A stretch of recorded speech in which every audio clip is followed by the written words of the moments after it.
seen before. It's really exciting. I'm lighting designer, so I'm really excited about that. It's my first time getting to take on that responsibility to like a bigger level. I mean, we have in the air we have 118 fixtures with just like lights, which we've never had that many in the studio before. As much as it is about light, it's about playing with the darkness, because there's scenes where there is absolutely no light on the stage, and that is what's scary. We have no idea what's happening. What else? Oh yeah, for hair, makeup, and wigs, it's really exciting because for our monster, we have blood that can wash out of clothes. There needs to be blood that can be swallowed. There needs to be blood that can like stain. There's a lot of blood in this show. Get tickets at carmodrama.org while tickets last.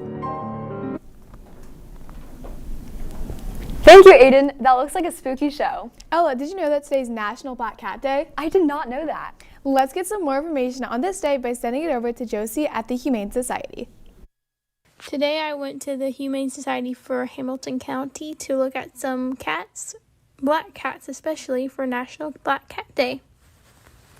I interviewed Emma.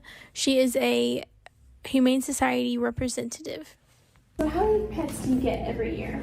So in a year, we usually average around 4,000 animals that come into our shelter, and thankfully we have about a 98% placement rate, so most of the animals actually go into very loving homes. What is one thing that you would say to people that are looking for animal? Yeah, so if you're looking to adopt, one of the biggest things that we always say is don't go in with like a preconceived notion of what you're really getting. The best way that it really is just to come in and to see who kind of stands out to you. A lot of people come in either wanting a kitten or wanting a specific breed of cat, but our front desk and our staff do a really great job of doing what we call matchmaking.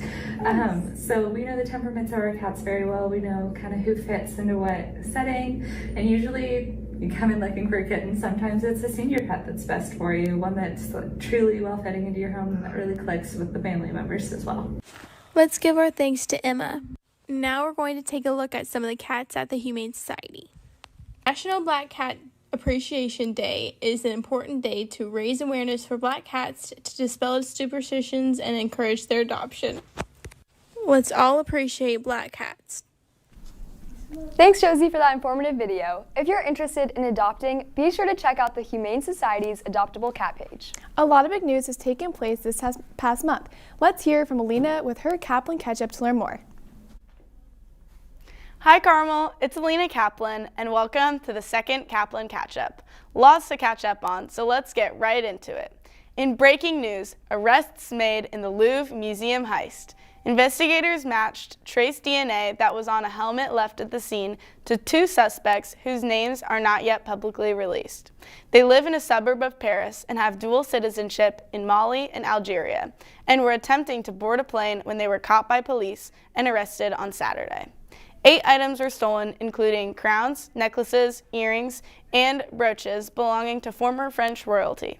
The jewelry contains thousands of diamonds and other precious gemstones and estimated to be worth millions. The suspects disguised themselves as construction workers, breaking into a second-story window to gain access. They were only in the building for 4 minutes and escaped on scooters. The hunt continues for the other 2 suspects and the stolen items. In national news, the government is still shut down. There are many effects of the shutdown. Government workers are not getting paid, though essential services like emergency responses typically continue. Flights are being delayed and canceled. National parks are shut down. An argument over if and when lawmakers need to act to extend subsidies for the Affordable Care Act marketplaces led to the current shutdown. President Trump is currently in China, and there are no signs of any progress on opening up the government. Well, that's all I have for you today. If you want more information, follow alina.kaplan.tv on Instagram, and see you next time on the Kaplan Catch-Up. Have a great day, Greyhounds. Thank you, Alina, for all those important updates. Ella, do you know what other updates I'm looking for? What? Sports. Let's head over to sports with Charlotte and Rachel, who can inform us on recent wins, losses, and upcoming games.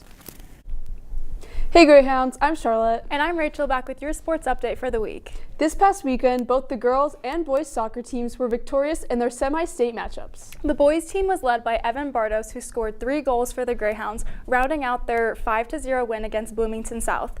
The boys play Harrison in the state championship on Saturday at 4 p.m. at the IU Indianapolis Soccer Stadium.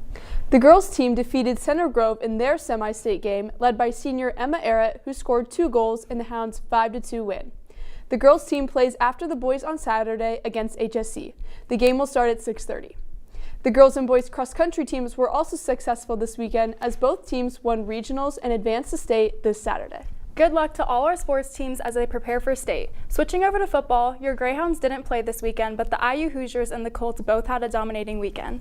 The Hoosiers put on a show against UCLA on Saturday, defeating the Bruins 56-6. The Hoosiers will play Maryland this Saturday and hopes to advance to 9-0 on the season. On Sunday, the Colts defeated the Los Angeles Chargers 38-14 with running back Jonathan Taylor scoring 3 touchdowns. The Colts remain at the top of the AFC and advance to 7-1 on the season. Next week, they play away at the Pittsburgh Steelers. Well, that's all we have for your sports update, Greyhounds. I've been Charlotte Hunter. And I've been Rachel Wolfangle. Let's send it back to the studio. Thanks, Charlotte and Rachel, for those sports updates. Congratulations to everyone who had a big win this past weekend. In local news, this past Friday, a Carmel local, Sean Mishra, went up against a 3-time champion, Tom Devlin, on Jeopardy! He started out in Jeopardy! In 3rd place. However, in the second round, Mishra found one of the daily doubles, turning his 7,800 into 12,800 with the correct answer. In the final round, he was $7,200 away from the champion, but was the only one with the correct answer to the clue. Missionary William Ellis reported in 1825 that his bones were preserved and considered sacred by the people. Mishra didn't wager anything as Devlin provided the wrong answer and revealed that he had wagered $8,401. Mishra beat the 3-time champion, making himself a Jeopardy! Champion. He will return tonight at 7:30 p.m., so make sure to tune in. In international news, Hurricane Melissa is continuing to grow rapidly. As of this morning, the storm reached a Category 5 as it is headed for Jamaica either today or tomorrow. Just yesterday, the hurricane was 110 miles south of Kingston, Jamaica, with wind speeds up to 140 miles per hour. Today, it has wind speeds up to 160 miles per hour. If it maintains this rapid increase in strength, it is possible to become the strongest hurricane to make landfall since the National Hurricane Center began keeping records. We will keep you informed as Hurricane Melissa strengthens. Now we'd like to wish everyone celebrating a happy birthday. Happy birthday, everyone. Now let's tune in to daily announcements. The Gardening Together's Club Halloween meeting is today in A300. We are celebrating the season with some fun Halloween, plus we'll be bringing our plants into the greenhouse to prepare for the cooler weather. So don't forget to bring your plants along. See you there for some frightful good gardening. The Computer Science Honor Society is having its first meeting tomorrow, October 28th, in the community room after school. Be sure to bring your dues and signed code of conduct if you have not done so already. WHE, Carmel DECA, and Beyond the Cure are hosting a pickleball tournament on Saturday, November 1st at 2 p.m. in the CHS Fieldhouse. Entrance is through door 17. It is $15 per player, with all proceeds going to breast cancer research. Sign up now at Instagram at WHA Radio. Scheduling for next school year starts next week. Grade level presentations are taking place in the auditorium. Carmel Television. And follow our Instagram at Carmel TV to stay up to date with all of the latest news. Signing off, this is Malia Larger and Ella Griffin with your morning announcements. Have a motivating Monday, Greyhounds!